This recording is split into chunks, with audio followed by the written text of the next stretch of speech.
Okay, I told you last week that I'm here again with Josh Stockman, my jiu-jitsu coach, and I had a friend who got promoted last week and put on his Facebook he had to walk the gauntlet. And this is a thing, right? So I want to talk to Josh about what this is, why this is, and if it's cool. I have an opinion, but I'm interested in his, so let's talk. Today's video is brought to you thanks to MagTech Ammunition, the official ammunition supplier for all range activities of active self-protection. It's not for me. I've been at schools that do it and schools that don't do it. I support anyone's right who wants to celebrate by letting their friends whip the hell out of them. But I don't think it accomplishes much. I don't really think it makes you any tougher. I know some people say, oh, it feels like you really earned it. You know, as long as it hurts, it's working, right? So it feels to me like you're getting jumped into a gang. Okay, wait, if you don't know what this is, so I'll put a couple of links. If you don't know what this is, in some schools, when you get promoted, then everybody takes their belt off, and some places they make you take, you walk through with your bare shirt, right, bare shirt.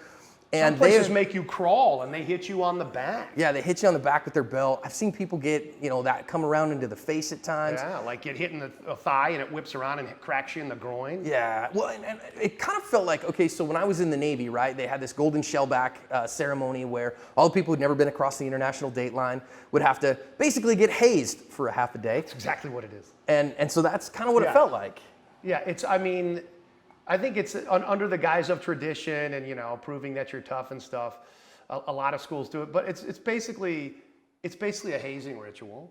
And my problem, what I don't like about it is it doesn't really accomplish anything. I'm all for the fun and tradition of some type of haze. Like I know that in traditionally in the Kempo schools you get push kicked lightly in the stomach by the person promoting you. Okay, that's one guy who's not really kicking you that hard. And it's kind of supposed to be the symbolism of making yourself vulnerable and open to the instruction and the promotion and all this stuff.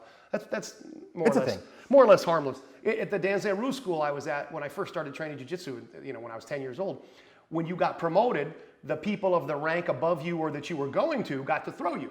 Okay, you should know how to land a fall. That's no big deal. But to have a bunch of people, many of them under your rank, smacking the heck out of you, to me, it's a hazing ritual, and there's some psychology to that. It's not like they're mugging you in the parking lot and beating you up. You agree to engage in this, which sort of psychologically attaches you to the process even more, and now you feel like one of the gang, and there's this psychology of inclusion to say that our club is special because we all went through this. It's not for me at all, and I think anybody who's paying money to have their friends whip their ass with a belt as a celebration should consider having their head examined. But so there's an opinion for you.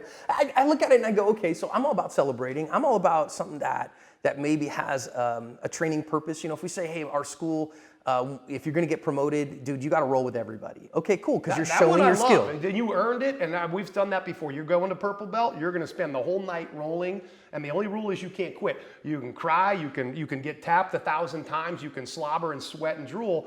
You just can't quit, and it is kind of a gut check. It makes you feel like you earned it. But I don't know, walking through hoping you don't get an eye put out or a testicle ruptured. I'm like this, You see people going through like this. It's not for me. Many people will say, "Oh, my students like it." Well, your students like it because they're not about to tell you no. Right. Right. Well, and again, it feels like getting jumped into a gang, right? Yeah. Like now you're a part of our family. It's again anybody. I support anybody's right to choose to do that, but it ain't for me or my students. Yeah. And if I was at a place, particularly, a middle-aged guy who's basically doing this for fitness, where they expected us to do that, I'd be looking for the next gym. I'm sure many people will not like this or think I'm a wussy, but whatever. That's why there's so many gyms now. We have consumer power. And I guess, listen, I'm in this for self-defense. I'm in this to broaden my martial arts experience. I'm in this for fitness too. It's a great workout. But I think if I was at a gym and that started happening, I'm like, man, I'm probably out of here. And again, I'm not saying that you're an evil person. I'm not saying that your mama's fat and your baby's ugly. Okay. If it's when you get a belt promotion, it might only happen to you 4 times in your life. So whatever. I guess it's not the end of the world, but it ain't for me, man. I watched one of those. I went through one of those when I was a beginner at a no-gi school, which didn't have belts. You had to break them out of their plastic to use them, which was even worse because they were stiff. And my brother watched it and said, "Oh, like you lost a bet or something? What's that about? How much do you get paid to do that?" I said, "No, that's just when you get promoted." He said, No way, Jose. All right. Well, next time here in Talking with Josh, we're going to have a fun one. I want to talk about loyalty to your school or training wherever we go. Josh, appreciate you. Thanks, man.